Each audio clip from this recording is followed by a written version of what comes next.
That'd be great. Thanks, Ben.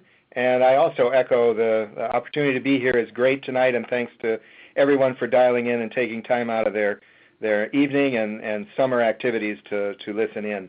I'll quickly go over sort of the layout of tonight. It's really in three parts.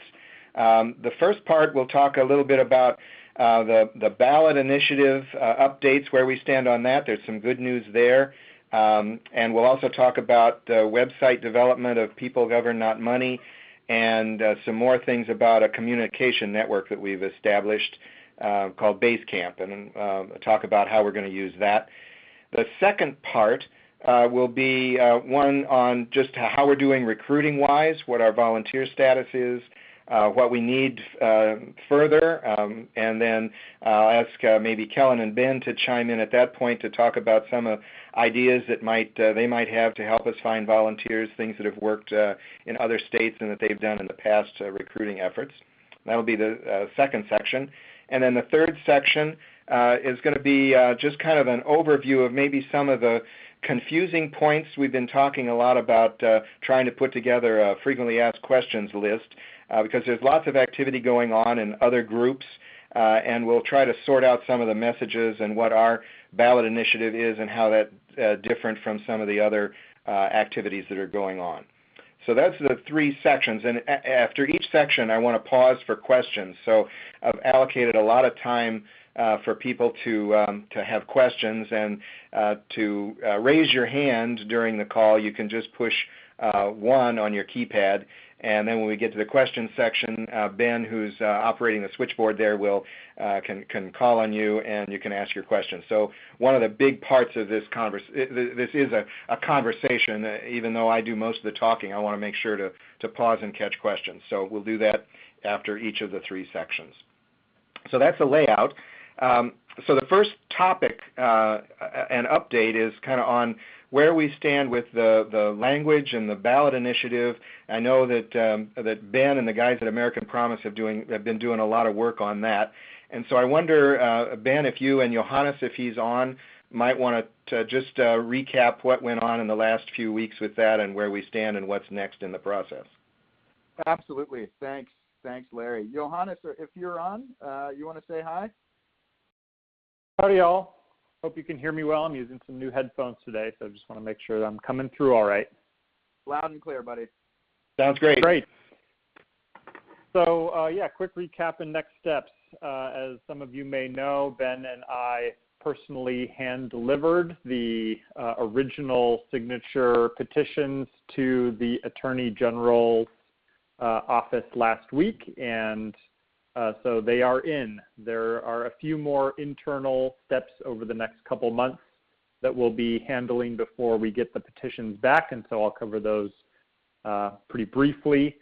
We have an opportunity to submit some proposed ballot language, the language that will actually appear on the ballot. The full text of the measure is several pages long, and so a summary of that will appear, and we have some input. We don't have full control over that, so we'll be submitting that in the next couple weeks to the Attorney General. They've also asked us to help identify potential opponents to draft the con language or the against, and so we'll be doing some brainstorming about that. But who could possibly be opposed to what we're doing here, right? That's hard. Then, so after they do their review, the next step is to submit that language to the Secretary of State, and that happens on September 6th. We have to be there at the Attorney General's office to pick it up and take it over to the Secretary of the Commonwealth. And for some reason, they won't do that themselves. They expect us to come and make sure that we take part in that process. Then the Secretary has 2 weeks to prepare the ballot for signature collection, and so that brings us out to September 20th is the date that we'll get those back from the Secretary, and we'll be free to go gather signatures. So those are a few of the next steps over the next couple months that we'll be going through, and I wouldn't presume to get into the signature collection plan, as that's, I'm sure, a conversation for later in this call. Yep. That's great. That's a very good summary. Thanks, Johannes. Yeah, I really appreciate it, Johannes. And just a point of one quick point of clarification. So we will get word from the Attorney General's office on certification of the language by August 3rd, I believe. Is that correct, Johannes? That sounds right. I think that is the date. Yeah. So August 3rd, we should know whether or not our ballot language passes the legal muster, and we're confident that it will. But August 3rd, we should know, which is really exciting. So just one quick point of clarification. I'll kick it back over to you, Larry, or if you wanted to open up to questions, that would be fine as well. Well, I had also just my own couple of questions in about the printing. So I understand that the printing of those ballots gets done by someone official. Is that correct? Sure. So, so the Secretary of State will prepare a certain number of petition forms for us to circulate. I don't know what that exact number is off the top of my head, but I do know that we will have to actually print more than what the Secretary of State actually gives us, which we'll have to do on our own. And we can find, a good local print shop in Massachusetts to do that. Certainly would be nice to raise, a little bit of money so we can cover the cost of that printing. But yep, I'll be getting to that in a moment. Yeah, of course. So the Secretary of State's office prepares a certain number of petitions. We will need more in addition to what the Secretary of State has prepared for us, and then we'll arrange for printing to make sure that we have enough for all of the volunteers all across the state to go ahead and then circulate those petitions. That's great. And I know that there's an option to request that they print a box somewhere on the petition so that we can track the petition number. And I just wanted to mention now that I think we should make that request if that's possible. I don't know when that request goes in, but would like to make sure we do that. Sure. Yeah, let's look into it. And the other question that none of us may know but is worth asking here is that if we can get a PDF of that form, and can that be sent around, and is it possible for the local regional captains or district captains to print their own forms? I'm going to have probably Kellen weigh in on this as well, but from my understanding that is acceptable. We talked to Juliana Rice at the Attorney General's office that said that is something that we can do. However, it's not an 8x12 standard piece of paper. It's a legal-sized form, so you'd have to have a printer that's capable of printing legal-sized as well as the paper that you'll need. So that can be a challenge. So, the last thing that you'd want to see is have someone print it out on an 8x12 sheet, then go out and fill out the sheet with 25 signatures, and then have the entire sheet thrown out because it's on a formality because of the size of the paper. So I think that we can do that. We just have to make sure that we're clear with instructions on what folks can do. And again, in calls after this, we're going to be going lots of trainings and signature gathering tips and all of that stuff. So more on that to come. But Kellen, am I pretty much on point with? Yeah, I mean, to the best of my knowledge, I think doing the front end work to check in, to sort of like ask if that's okay. If she said yes, I think that's as solid as I think it'll be fine. Great. Good. Johannes, correct me if I'm wrong. Juliana did mention something about that when we did the drop-off at the Attorney General's office. Yeah, that's my memory, and I think the concerns you raised about legal size and all that are the ones that we flagged. Okay, great. All right. Thanks, folks. I've got two other updates, and then we'll pause for questions. So if folks on the call have questions, keep it in mind, and we'll get there in just a little bit. But I wanted to mention things about websites and communications. and primarily the People Govern Not Money website, which has been up and running. But the good news in the last week is that we've got donation capability now, so we can accept money. And as Ben mentioned, we're going to be in need of it for getting donations for printing materials, printing flyers. We're also hopeful that we can get buttons and maybe some kind of T-shirts or hats or things like that for people to wear as they're collecting signatures. So all of that, of course, takes money, and we're in the accepting donation phase right now. So feel free to go to peoplegovernnotmoney.org, and you can click on the donations tab, and away we go. Which brings me to a place where it's important, I think, for folks to understand the separation between American Promise and People Govern Not Money. Even though we're very jointly and tightly coupled, we needed, for legal reasons, to form this People Govern Not Money Political Action Committee that is separate, because American Promise can't legally provide funds and support for us, and that includes things like email lists, as well as financial contributions. And Johannes, please jump in here if I say something that isn't right or needs clarification. But the thing I wanted folks on the call to understand is that if you've volunteered through American Promise but haven't yet gone on to the People Govern Not Money and given us in People Govern Not Money your email address, I may not have you on my email list, and you aren't getting my messages. So you all should be getting direct email from me. It would have Larry Scarf down at the bottom of the signature line. And if you get that email, then you can be comfortable that I've got you in our database for signature gathering of People Govern Not Money. But I know there's been confusion that if you've signed up for American Promise, and I it, then not be getting those emails. So if there's any question, just go over to peoplegovernnotmoney.org, click on the volunteer tab, fill that out, and then I'll be sure to get it and make sure you're on the email list.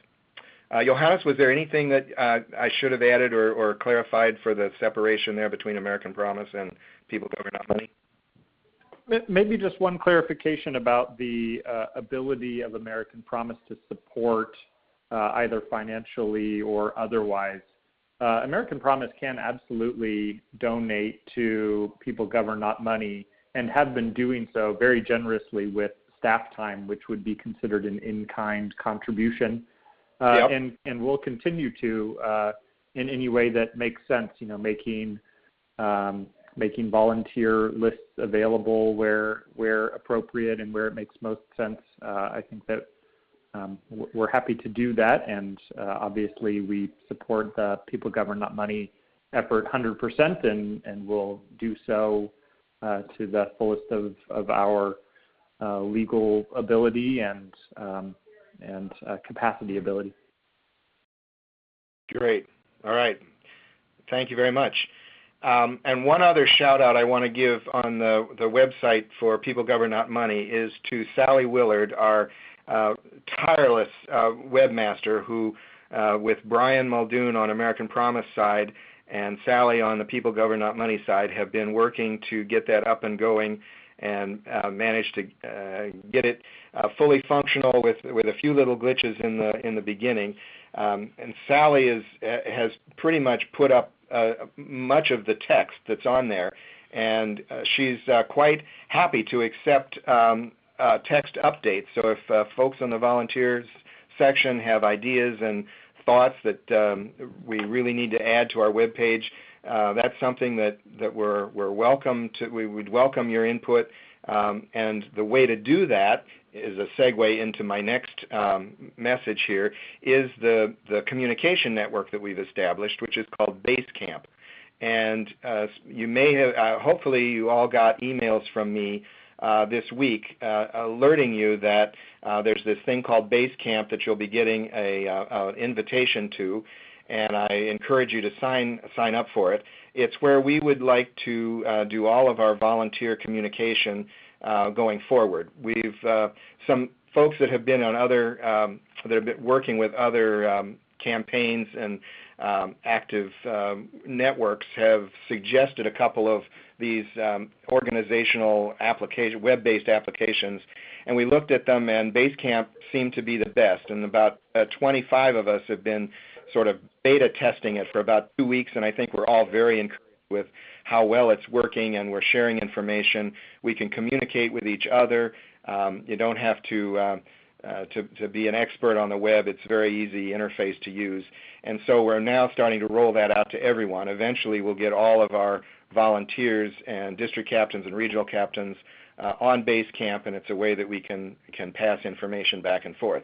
The one problem with it is that you can't automatically upload everybody's email address and have them show up in Basecamp. It has to be done one at a time. So in my spare time, I'm slowly uploading everybody's emails, so it will take me a little while to get it up there. So be patient, but hopefully within the next week or so, everybody will be on Basecamp, and you can try it out and see what it looks like. I think that was that covered most of what I wanted to talk about on the first third of our call. So let me open the call up for questions. If anybody has comments or thoughts or questions about what we discussed, feel free to push 1 on your keypad, and Ben will recognize you, and we can have a little conversation. Okay, let's go to Linda Vieira. Linda, where in Massachusetts are you calling in from? From Acton, and I just have a question. Right. Yes, I have a technical question about Basecamp. How is that different than Slack or Gmail, and how is it fairly easy to learn? What's up with that? Okay, yes, it's quite different than Gmail in that it's a web-based application that coordinates. It's designed for companies, and so it has the construct of projects and teams. And so the way I've laid it out, and you'll see when you get on, is that the projects are each one of our regions. So I've made about 10 or 11 regions, or they're projects, but there are regional areas, Middlesex, Essex, Plymouth, Bristol, that kind of thing. And the people that are signed up to be volunteers or district captains or regional captains in those areas will have access to their project, and they can communicate back and forth among themselves in that area.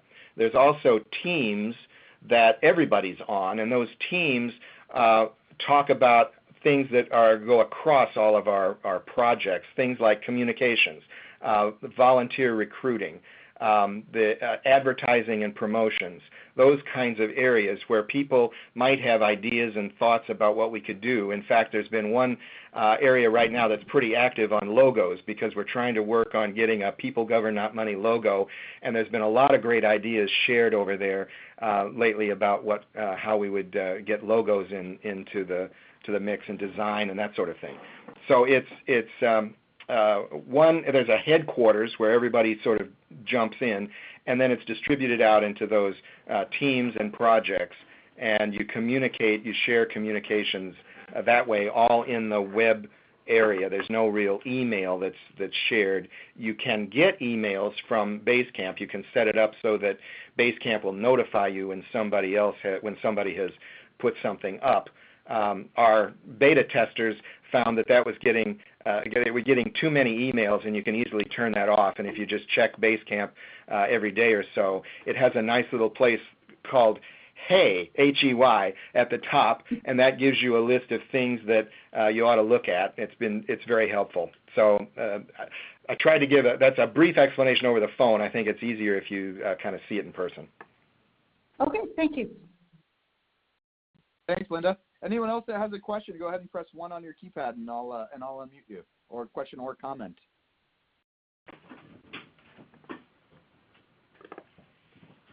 Okay. Looks like no questions as of yet, so we can move on. Okay, that sounds good. So the second part, or the second third, is really just a quick discussion on where we are, the status of our recruiting at the moment, the number of volunteers, things like that, and what we need to do to move forward.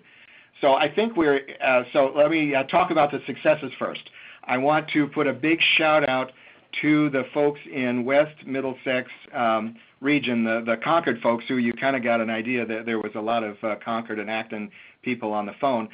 They have achieved the status of the first district to have fully to have developed a full slate of people. They've overachieved. We wanted 15 volunteers per district, and at the moment they're up to 17 or maybe even 18 folks. So congratulations very much. That's just a great effort. And we'll talk a little bit in the section about how we might find more volunteers. I can add a little bit on what they were doing that seemed to work pretty well. Overall, statewide, we're up to 178 total volunteers. That includes all the district and regional captains, the logistics, couriers, and the signature gathering volunteers. So that's 178 out of our desired 900. That's 20%. So we're at a 20% level. We definitely need to make a bigger push. So that'll be the August and early September desires to get ourselves up higher up in that number so we can approach our 900 volunteer number. Places that we need the most help are in Berkshire and Hampshire regions, and I know Sig is on the phone, so he might be able to raise his hand at the next opportunity for questions and give us some updates on how that might be going, because I know he's the regional captain out there. And we also need help in Suffolk County, in Boston proper. That's a place where we should be able, it's a very densely populated area, we should be able to get lots of volunteers, but we don't have many right at the moment. We've only got 21 volunteers in that area right at the moment. So Boston needs some support. The western part of the state needs a little bit of assistance, and Essex in North Shore area also could use a little boost. So those are the areas I'd like to see if we can't concentrate on more in the next few weeks. So if anybody has contacts there, it would be good to let them know, give them a push, and get them assisting us on the volunteers. A little bit about what the roles of a district captain and regional captain are. So you could, if you are trying to get some help in different areas, you can talk over what those people would be asked to do. And a regional captain, and in the regional captains, we really need folks to help us out as I said, in the Boston area, in Essex, also in the Cape area, as well as what I call East Middlesex. We need regional captains in all of those areas. And a regional captain would be responsible for that area, sort of like a county, not quite county-oriented, but similar. And they would be folks that could look around that region and try to get 6 district captains. We've split the region up into 6 districts, and coordinate those district captains so that they would get their information, help them find places to go to gather signatures, areas that maybe a legislature's having a town hall meeting that you could go to, organize some signature gathering opportunities, and then work with me in the sort of summarizing all of the information into a spreadsheet so that we know how we're doing. So that would be the regional captain. And a district captain, they're the workhorse. So we really need the district captains to help us. Their responsibility is to 15 friends would be willing to gather signatures. So a district captain is a town person or a surrounding town, 2 or 3 towns in your area, and find 15 friends that you can collect and say, yes, we'd be willing to gather 100 signatures between September and November. And then get theirs, help them find places to go, be a little community, and develop a process where you'll be collecting signatures and then funneling those up to the regional captain so that we can keep a tally as we go week by week about how many signatures we're gathering. So the district captain is also assisted by some logistics and operations and courier folks that have volunteered to help out take the ballots to the town clerk's office, watch them. They'll be hopefully we'll get them so they're numbered so that we can track the ballots as we receive them, get them to the town clerks, and pick them back up, and then return them to the district captain, who then funnels them up to the regional captain. So all of that organization happens between the district captain and the regional captains. And now you might see why this base camp area is really important, because that's where we'll be keeping track of the tallies and who's doing what. I should have mentioned when I was talking about the base camp that there's a spreadsheet in each of the projects, I call them, in each of the regions that shows the list of the volunteers in that region, and the district captain and the regional captain will be keeping track of those sheets week by week, and that's the way we'll keep track of what we're doing as we go into September. And one last thing in this area is that if you are willing to kind of step up and help find some more volunteers and be a district captain, I'm willing to go out and spread the word anywhere that people ask me to within the time, my own time constraints. But on the weekends or in the evenings, I'm quite happy to coordinate with folks that want to gather 6, 7, 10. I know there's some people that are on the call that are actually gathered together right now in a group, and I'd be happy to join and talk about what we're doing and give a little more information about the People Govern Not Money and the 28th Amendment and what we're doing to gather support for the 28th Amendment. So have that out there as an option, that if you've gathered some folks and they're interested, but maybe you're still wanting to know a little bit more information about what's going on, I'm happy to be the conduit and give more information. That's the little quick rundown of where we stand, where we need to be, and what the roles and responsibilities are for district captains and regional captains. And so then what it is that the next step is, well, how do we get from our 20% right now to our 100% level of 900 volunteers, and what works? So at this point, maybe I can kick it over to Kellen and Ben and anybody else that wants to join in to discuss ideas or places to gather ways to get volunteer support that might have worked in the past, and just let's have a conversation about that. Sure, thanks, Larry. I'm going to kick it over to Kellen here in just a minute, but Sig Roos wanted to chime in here, so I'm just going to go to Sig real quick. Hey, Sig. Great, thank you.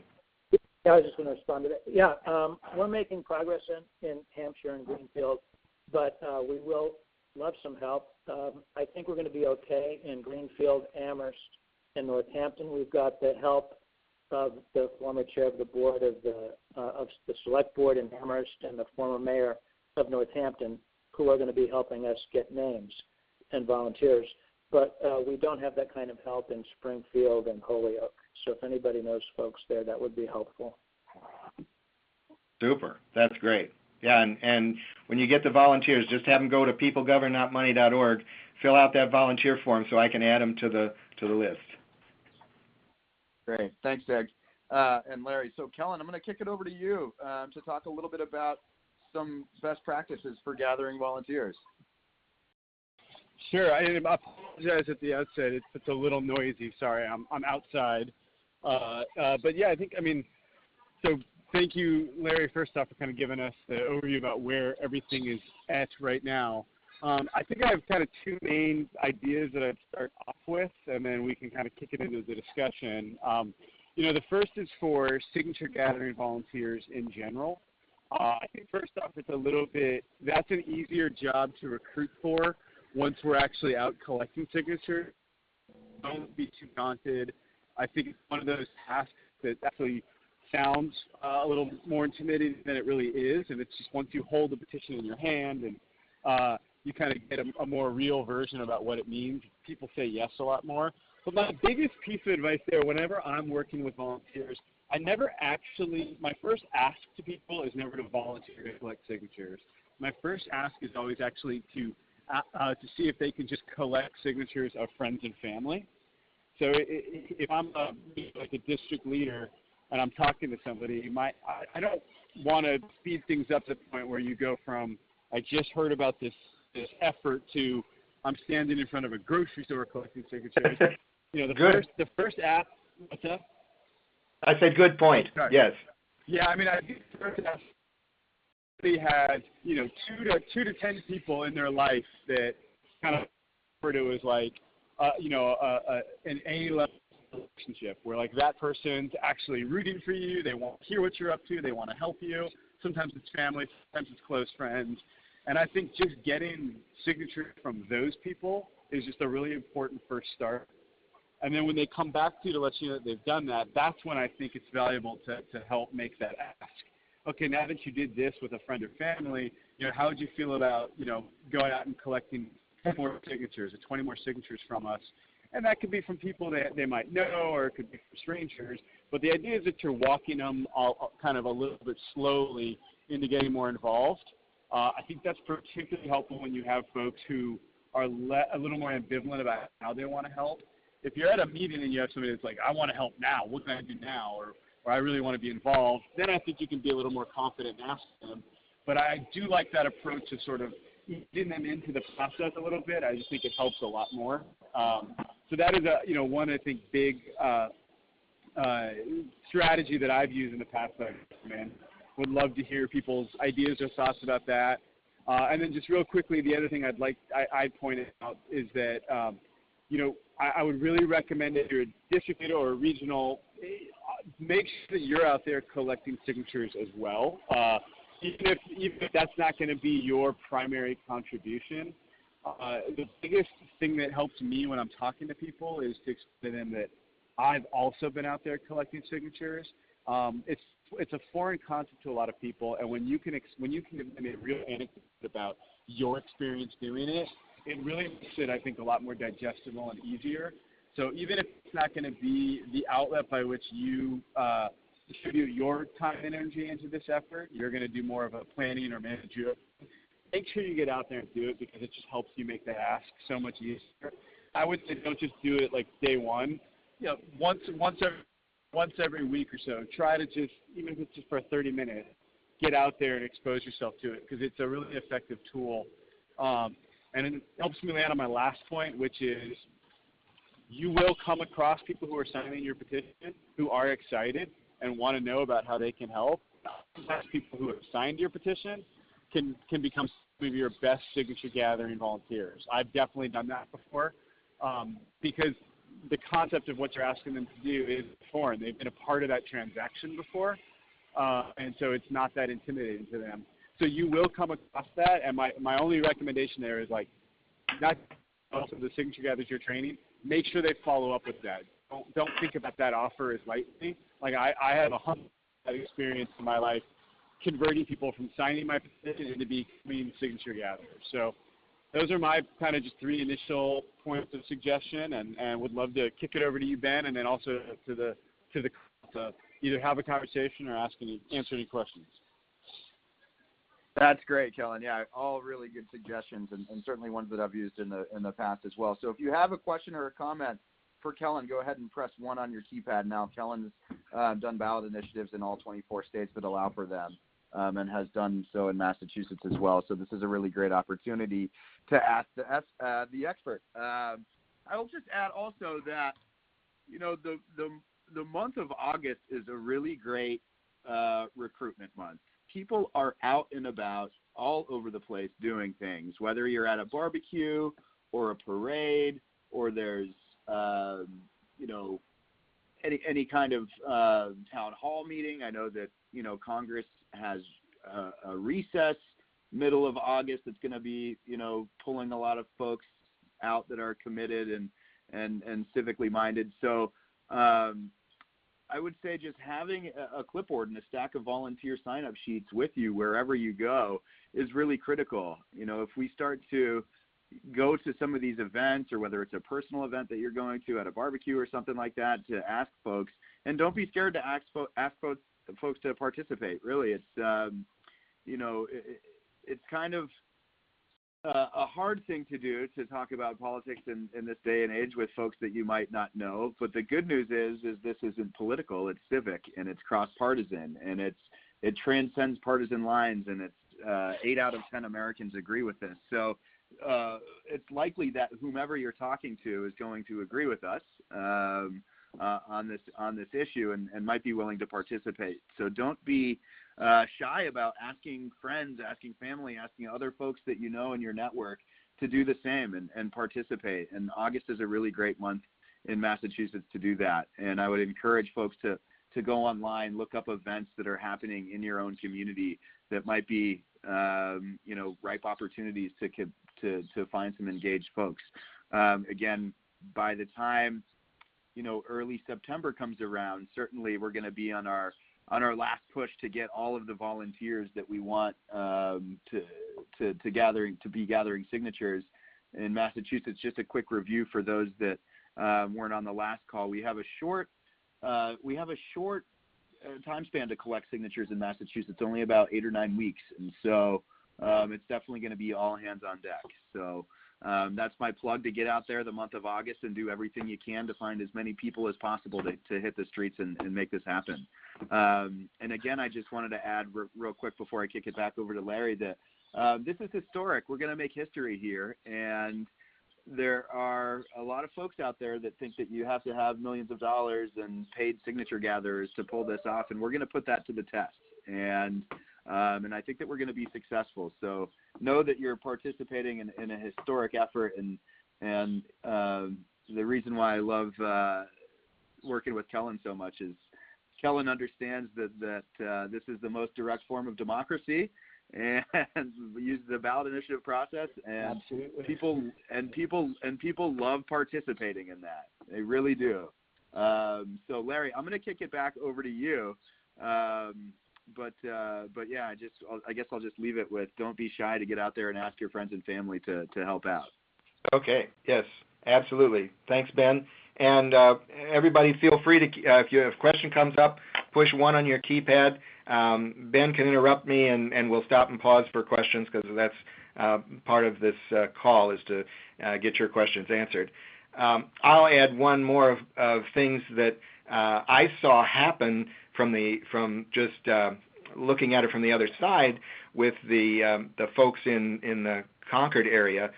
They sent out an email to friends just explaining briefly what this was all about, and asking them to get together and participate and have a coffee together. And after that email went out, the volunteer board on People Govern Not Money just lit up, and there were 6 or 7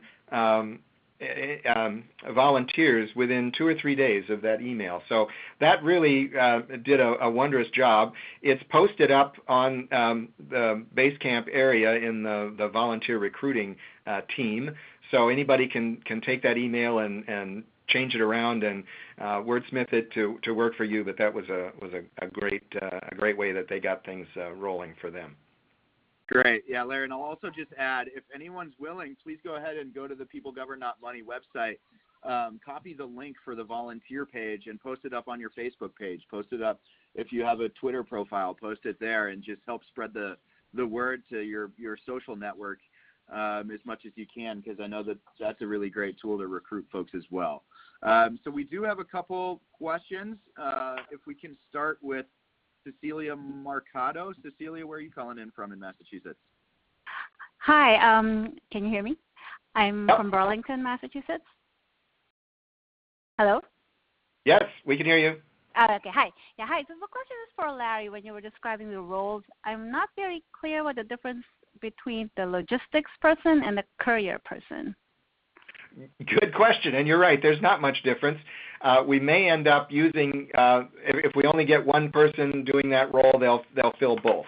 But if we had more folks, the courier job would be to take the raw signature forms from the volunteers, pick them up from the volunteers, and shuttle them over to the town clerk in each of the towns that they go to. So each town has to verify their own signatures.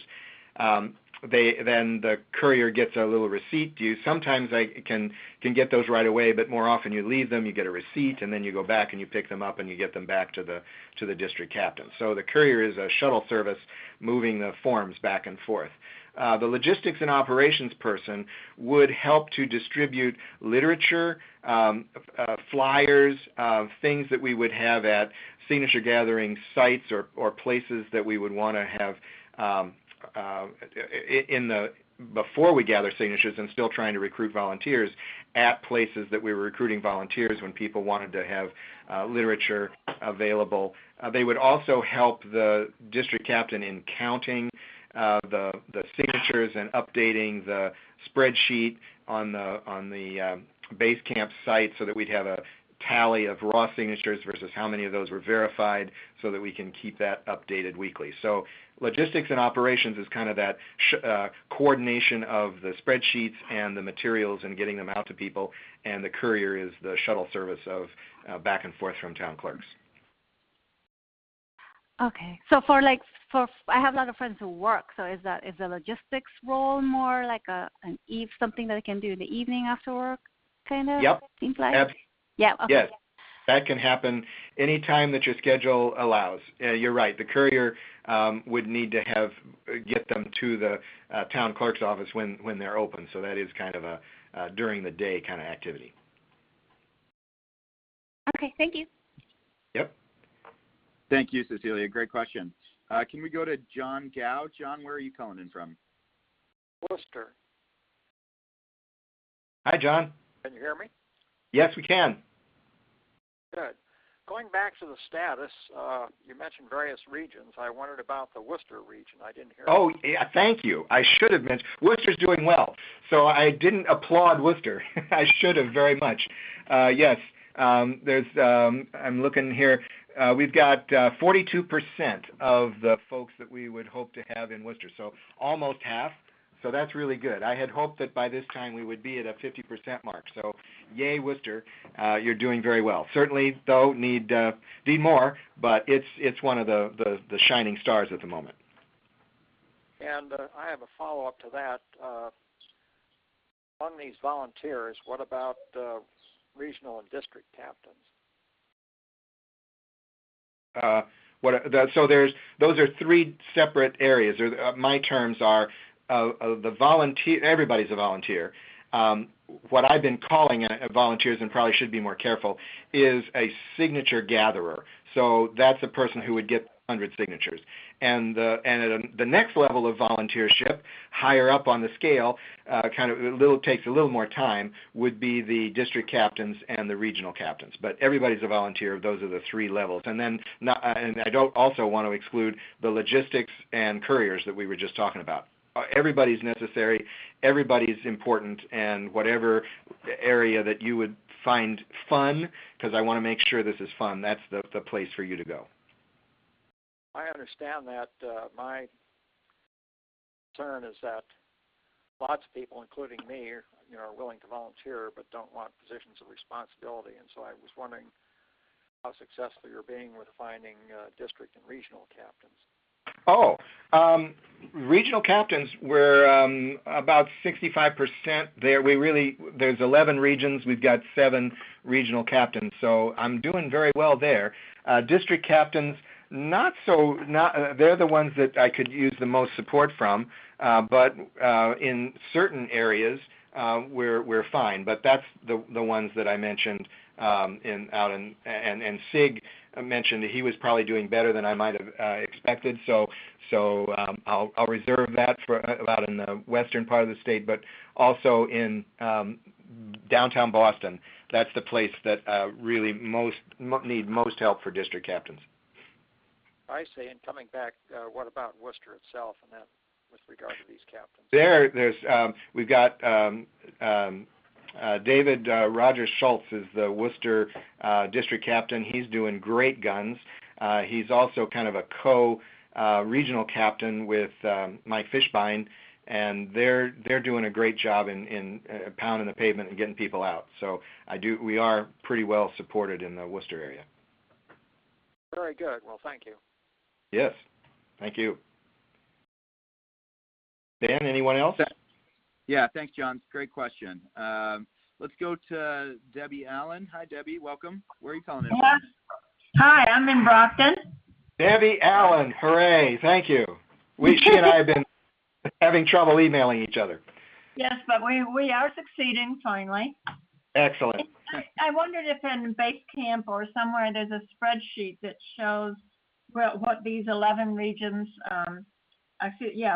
What are these 11 regions, and what of them are captains already there, so you know who you can contact or who you need to try to find. And yes. for instance, Brockton, I don't know if there's anything happening here, and there's all kinds of people who are interested in helping out, but I don't know who is actually in charge here. Yes. So the answer is almost to your question. On Basecamp, if you go into the region that you're associated with, you'll find in the Documents folder a spreadsheet that shows what's up in your area. So it would show the regional, if there is one, and all the districts and who's doing what. You gave me a great idea, though, is that people would probably like to know what's going on outside as well. And so I'll try to go ahead.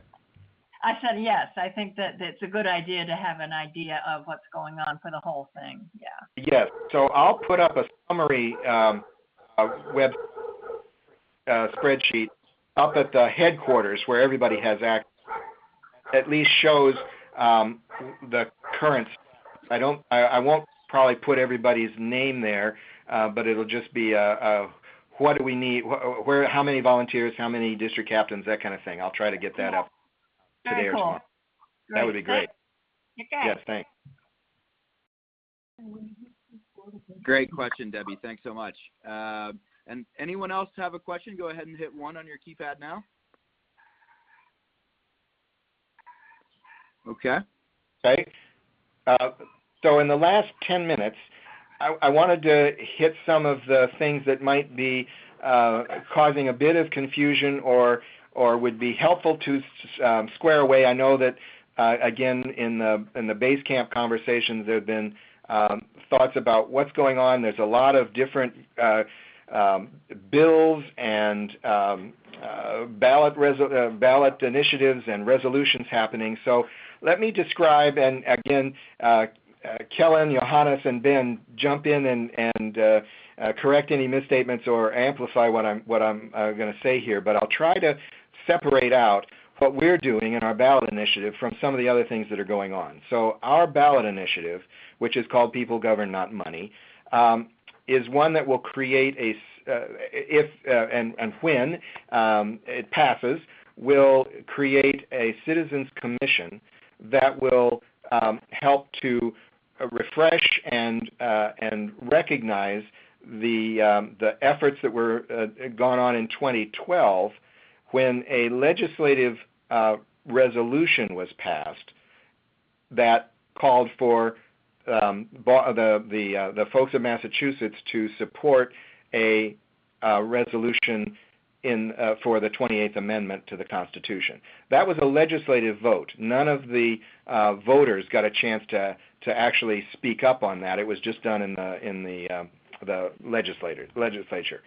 So the ballot initiative that we're proposing allows the people of Massachusetts to vote on that, create a citizens commission which will take testimony and educate and give the voters the chance to speak loudly that this is what we want to have happen, and it amplifies the resolution that was done in 2012. So it's the first time that the voters will have had a chance in Massachusetts to vote and act on this 28th Amendment. Also happening at the same time right now is are bills that are sponsored by We the People Massachusetts, which is also a legislative bill. It goes into the legislature, and they're proposing a bill that would also call for a 28th Amendment, and it is one that is, again, voted on by the legislature, is not something that the people have a chance to vote on directly. but it's something that is a great opportunity to continue to bring this point to the people, and it's something that is worthwhile. It's definitely a worthwhile effort that's out there, and we want to make sure that we support it and amplify it. But it is not the same thing as our ballot initiative. So our ballot initiative gets the voters to respond. The We the People Massachusetts bill is one that's in the legislature, and they will vote on it. Both are good. Both support the same activities for a 28th Amendment, and it would be great if both things happen. That's the best of all worlds. Did that? I hope that helps to separate out the differences of what's going on out there. Ben, Kellen, Johannes, any other thoughts on the differences in those areas? No, that's right. You hit it right on the money, Larry. Really, one is a proposal put to the voters, 4.5 million people in Massachusetts given the opportunity to voice their support for a 28th Amendment. The other is in the state legislature with what We the People Massachusetts is pushing for. Again, all great efforts. Jeff Clements, who I think might be on the call tonight, who's the founder and president of American Promise, has a really great analogy. It's that we're all locked out of the house, and some folks are going to try the door, some folks are going to try the window, and we're going to use any strategy and every strategy necessary to make sure that our elected officials hear our voice collectively to push forward in this historic reform. So, but I think you nailed it on the head there, Larry. But if there's any questions about some of these different efforts, happy to answer those as well. So hit 1 on your keypad again if you have any questions. Absolutely. And I'll, again, interrupt me if questions come. But the last thing I wanted... Good. One real quick from Linda Vieira. Hi, Linda. Welcome back. Hi, I'm pretty new to this. I'm very committed to it, and I'll be going to the meeting tomorrow night at Trinity Episcopal Church, so these questions might be addressed. More of explaining why you need a citizens commission versus what's already happened in the legislation versus We the People, just kind of figuring out the differences and what each one would accomplish, even though I support all of them, without really knowing exactly what they're doing. Sure. So what, Larry, if I could just jump in real quickly. Absolutely, go do that, Ben. Essentially what the Citizens Commission will do and what this ballot initiative will do, it'll establish the policy of Massachusetts in favor of a constitutional amendment that will enable reasonable limits on election spending and clarify that corporations don't have the same constitutional rights as human beings do. And part of this nonpartisan citizen commission is to promote this policy. Again, the Massachusetts legislature passed a resolution in favor of this in 2012, and we think that our members of Congress certainly can do more on the issue.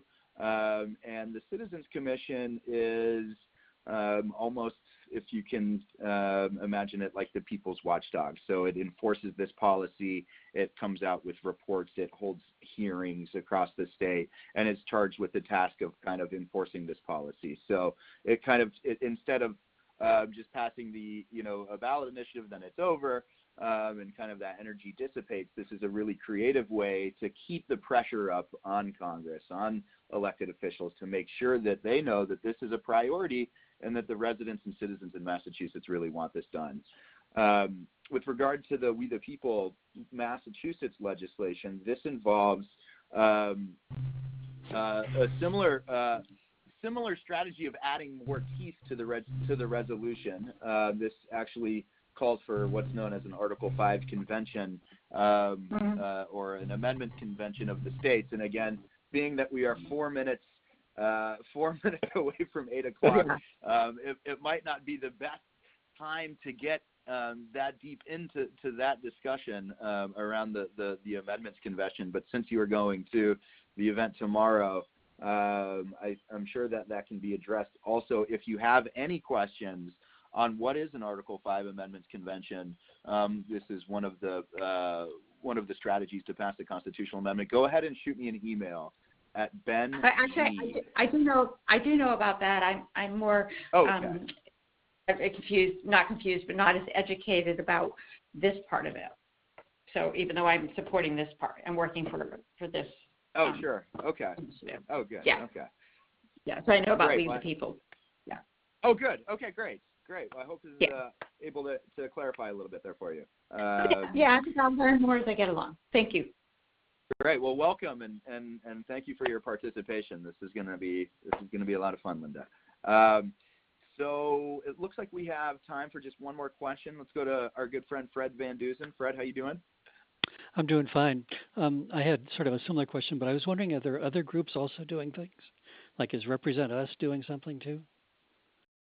Yeah, that's a great question. So Represent Us is not doing a ballot initiative per se, but I had a really great meeting with one of the political directors over at Represent Us last week that's going to be encouraging some of the Represent Us chapters to participate in this ballot initiative for the 28th Amendment. And so more on that to come, and certainly we'll be talking with and adding, different coalition partners throughout the state as much as we can, including Mass Vote in Boston, and Worcester and other places, and other groups that are, pro-democracy reform organizations as well that we'll be enlisting some of that help from.